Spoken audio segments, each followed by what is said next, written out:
Retour sur le plateau de la quotidienne et c'est l'heure du Face à la Rédac. Et on va parler école ce soir avec Stéphane Fauré. Bonsoir. Bonsoir.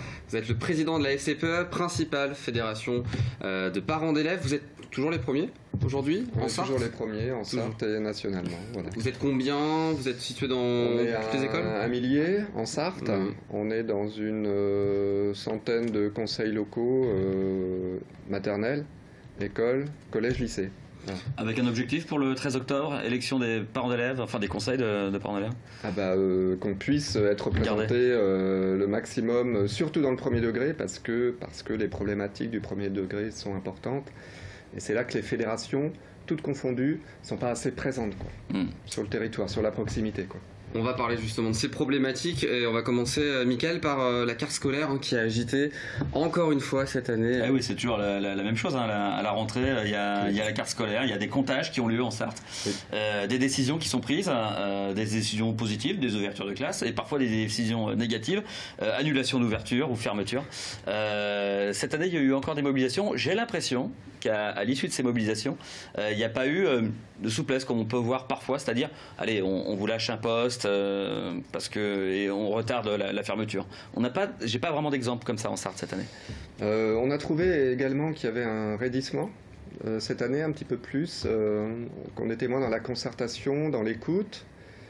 J'entends que la décision est prise au niveau des pouvoirs publics, mais je pense qu'il faut entendre les parents, il faut entendre les fédérations qui s'engagent. On a eu l'exemple de Jean Massé, qui est pour nous une école du Mans, pas réglé du tout. On ouvre, avec le comptage de juin effectif, la 9e nouvelle classe. On la ferme 2 jours après, sous prétexte que le jour de la rentrée, il n'y avait pas assez d'élèves. On est dans le chiffre, il n'y avait pas assez d'élèves. Il y a des problématiques aussi qu'on doit prendre en compte, notamment des classes des enfants en Ulysse. Qui ne sont pas rentrés dans les effectifs globaux de l'école. Alors qu'ils peuvent l'être dans une autre école à Marceau, mais pas à celle-là. Donc des inégalités en fait qui sont incompréhensibles pour vous. Plus des problématiques aussi d'enfants allophones, donc d'origine étrangère. Voilà, il y a plein de problématiques dont on doit faire l'attention particulière sur cette école, qui ne sont pas comptabilisées dans les effectifs. Vous avez un autre sujet d'inquiétude, on va balayer un peu les sujets. Bien sûr. Celui des emplois aidés. Alors vous avez diffusé un communiqué en disant que cette fin des emplois aidés, du moins cette diminution, nuit à certains élèves et à des élèves. Bien sûr. Alors sur le fond, les emplois aidés, c'est pas forcément une fin en soi, une panacée. C'est des emplois qui peuvent permettre un premier tremplin, un premier poste. Faut pas idéaliser non plus ces emplois aidés. Des vrais emplois doivent être pérennisés. Par exemple, dans les métiers, pour détecter aussi des difficultés dans les métiers des RASED, les réseaux d'éducation d'aide aux enfants en difficulté, les métiers de la santé, les infirmières ou les médecins scolaires, etc. Je pense qu'il faut mettre l'accent et commencer à détricoter, parce que c'est le terme, par ces emplois un peu dans l'école et au plus près des enfants, j'allais dire au plus près de la proximité, c'est pas forcément un bon signe donné par le gouvernement. En tout cas. Autre sujet d'importance, celle des rythmes scolaires. Plus d'un quart des communes sartoises ont abandonné le système des TAP, des temps d'activité périscolaire. Vous en pensez quoi, vous, en tant que président de la FCPE? Alors, c'est pas tant... c'est un aspect, les temps d'activité périscolaire. Je pense que ce qu'il faut revoir, à mon avis, c'est la problématique du rythme à l'année. Nous, on l'avait dit au ministre en 2012 et en 2013 lors de la refondation de l'école. On avait dit qu'on prenait les choses à l'envers, qu'il fallait voir le rythme déjà à l'année, et nous on mettait en avant sur un rythme d'enseignement 7 semaines d'enseignement pour 2 semaines de congé. En plus c'est facile en Sarthe, c'est le 7-2, c'est facile à retenir. Sur la semaine, nous, ce qui n'est pas négociable, c'est les 5 matinées d'enseignement. On ne l'invente pas. Les enfants sont plus actifs et plus attentifs le matin pour l'apprentissage des savoirs de base. Et c'est pour ça qu'on positionne vraiment, on veut sanctuariser les 5 matinées. Alors vous me direz, 5 matinées, ça nous fait sur 5 jours. Donc on revient aux 4 jours et demi. Nous, on maintient ce cap de 4 jours et demi. J'entends que des collectivités vont consulter les parents. C'est le cas au Mans, notamment. Et les conseils d'école, une consultation qui est lancée en ce moment. Les conseils d'école vont valider en fait le choix, et après on va voir globalement vers quelle tendance ça. Est-ce que c'est maintien des 4 jours et demi? Est-ce que c'est retour aux 4 jours?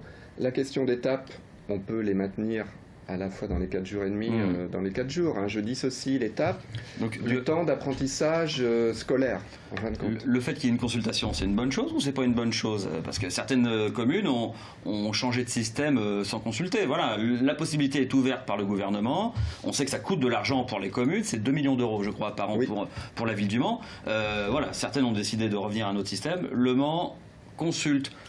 Qu'est-ce que vous pensez qu'il aboutira à quoi de ça? Et sur la méthode, vous en pensez quoi? Je ne remets pas en question la consultation, ça se fait dans d'autres domaines, c'est des démarches participatives, auprès des parents, pourquoi pas. Moi, ce que j'aurais apprécié, puisqu'on la cite, de la ville du Mans, c'est qu'elle puisse en amont, puisqu'il y avait un comité de suivi, quand on a mis en place les rythmes scolaires pour construire les 4 jours et demi, il y avait un comité de suivi associant les fédérations ou unions départementales des parents d'élèves, nous y étions, des chefs d'établissement sur la proximité.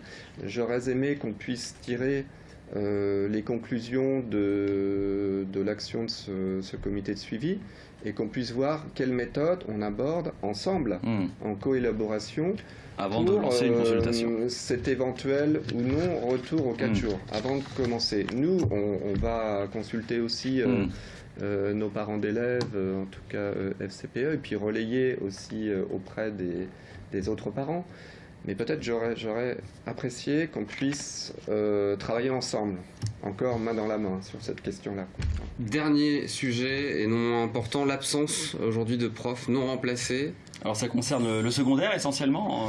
En Sarthe, on traitait d'un sujet comme ça hier dans ce journal. C'est quoi la situation aujourd'hui là? C'est toujours la même problématique de non-affectation ou de non-remplacement d'enseignants. Le poste peut être pourvu, mais il n'est pas affecté en temps réel. Donc on a une situation, nous on a toute une liste, on demande aux parents FCPE de renseigner sur notre site où il n'y a pas cours.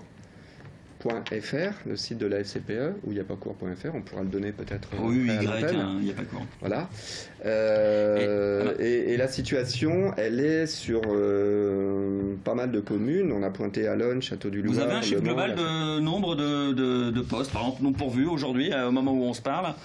Est-ce qu'on peut donner ce chiffre qu'on a du mal à avoir d'ailleurs de la part du rectorat, qui nous disent il compte plutôt par matière et par académie plutôt que par département, mais peut-être que vous l'avez. Nous on a aussi des chiffres qui touchent toutes les matières, du français aux mathématiques, en passant physique, chimie, langue vivante. On a quand même autour d'une quinzaine à peu près de situations et de profs non remplacés aujourd'hui, collège, lycée, dans le département. Voilà. Merci à vous d'avoir été notre invité. Merci à vous. C'est la fin de ce Face à la Rédac.